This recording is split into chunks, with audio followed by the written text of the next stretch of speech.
Assalamualaikum warahmatullahi wabarakatuh. Apa kabar semuanya? Sehat-sehat ya. Mumpung si suasana Lebaran, saya ingin ucapkan selamat Hari Raya Idul Fitri 1446 Hijriah. Mohon maaf lahir dan batin. Mungkin dalam penyampaian materi video tidak sesuai dengan harapan dan keinginan, saya mohon maaf. Nah, pada kesempatan kali ini kita akan membahas tentang proses produksi.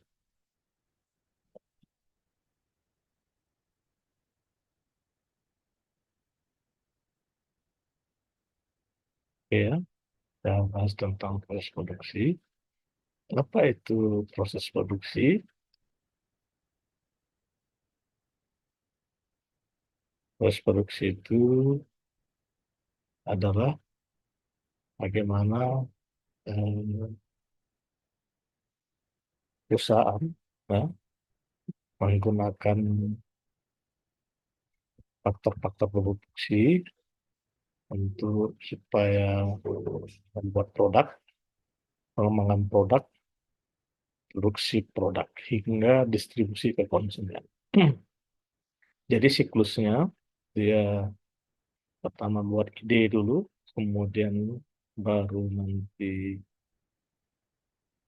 menghasilkan produk, kemudian pengembangan produk, kemudian produksi, baru distribusi.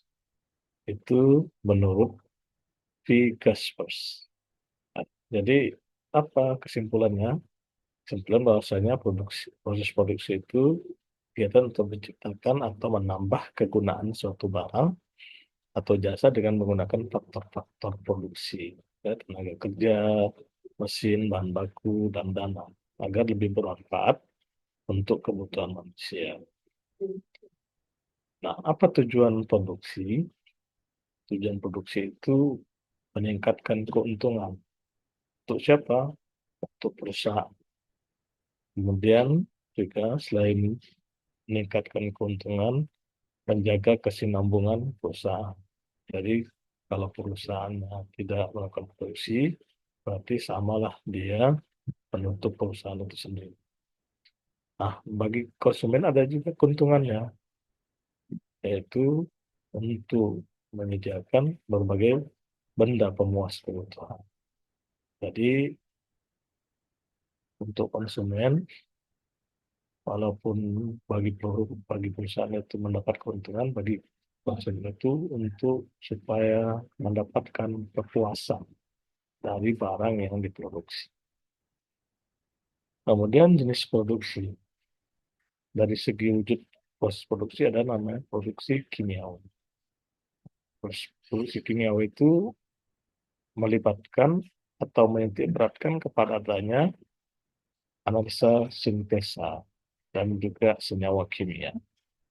Contohnya apa? Obat-obatan, kemudian tambang minyak. Nah, itu artinya proses produksi kimiawi. Jadi melibatkan unsur-unsur kimia dan senyawa kimia. Kemudian perubahan bentuk.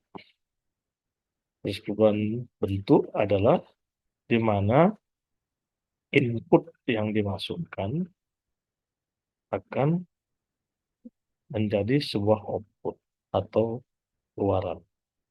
Ya. Contohnya apa? Contohnya mebel, garmen. Nah, jadi dari mebel itu dari kayu, garmen itu dari kain. Jadi inputnya satu kayu, menghasilkan garmen, mebel, yang satu kain jadi garmen. Kemudian yang selanjutnya adalah proses produksi assembly, yaitu di mana penggabungan komponen-komponen produk dalam perusahaan atau membeli komponen produk yang dibeli dari perusahaan lain. Contohnya elektronik. Ya, elektronik. Misalnya kipas angin. Kipas angin itu membeli komponennya dari perusahaan lain. Ya. Ada yang dari perusahaan lain, ada memang dia produksi sendiri. Tapi dia beli bahannya dari perusahaan lain. Begitu juga mobil. Mobil itu dari rakitan-rakitan bermacam-macam komponen. Jadi Honda itu atau Toyota itu tidak bisa membuat mobil kalau tidak ada perusahaan-perusahaan yang memproduksi seperti lampu, seperti bumpernya, seperti kacanya. Nah, jadi namanya proses assembly. Kemudian jenis produksi, ada proses produksi transportasi. Nah, tadi lanjut tadi ya. Produksi transportasi berarti menciptakan jasa. Ya. Contohnya perusahaan kereta api atau bagi kerennya sekarang adalah berhubungan dengan jasa pengiriman dan atau delivery. Kemudian proses penciptaan jasa administrasi. Contohnya adalah konsultan, akuntansi atau manajemen. Nah, jadi bagi kita yang mungkin alumni nanti insya Allah jadi pelajar manajemen, saya bisa buka jasa konsultan. Berarti kita sudah melakukan produksi penciptaan jasa administrasi. Kemudian yang kedua jenis produksi adalah ditinjau dari segi wujudnya. Ada yang namanya continuous process.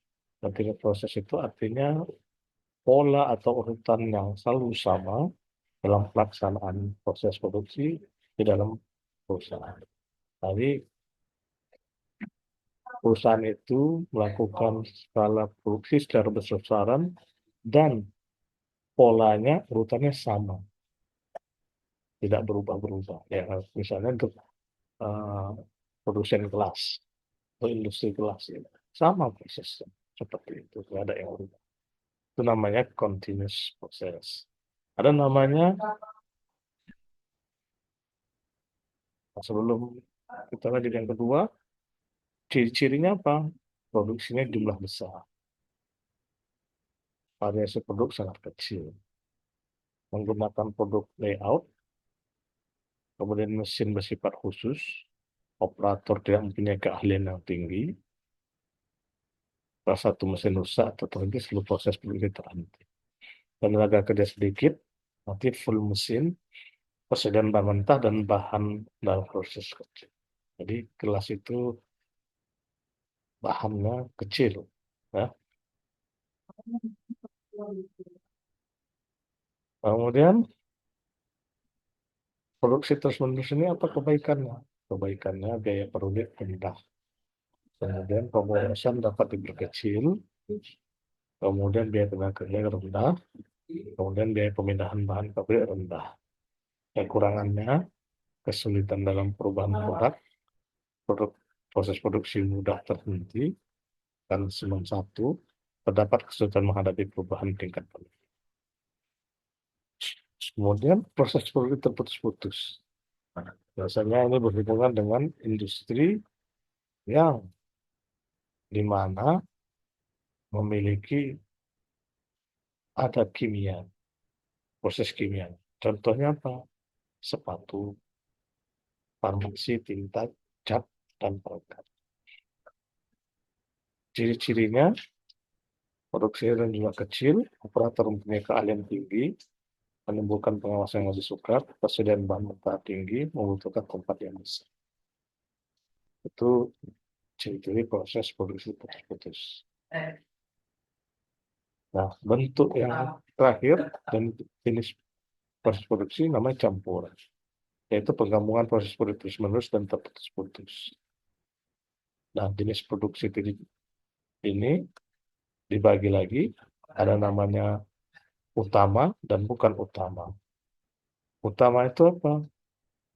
Produksi terus-menerus, itu proses produksi di mana terdapat pola dan urutan proses produksi pasti. Yang kedua, proses produksi terputus-putus. Jadi produksi utama ini gabungan dari antara proses produksi terus-menerus dan proses produksi terputus-putus. Itu ya enak banget, Bang. Aku udah ngomong langsung berhenti, langsung nge-freeze. Jadi proses produksi utama, di mana proses pengolahan bahan baku sampai sekarang, sampai menjadi barang, dan proses penyewaan dan pemecahan. Proses produksi utama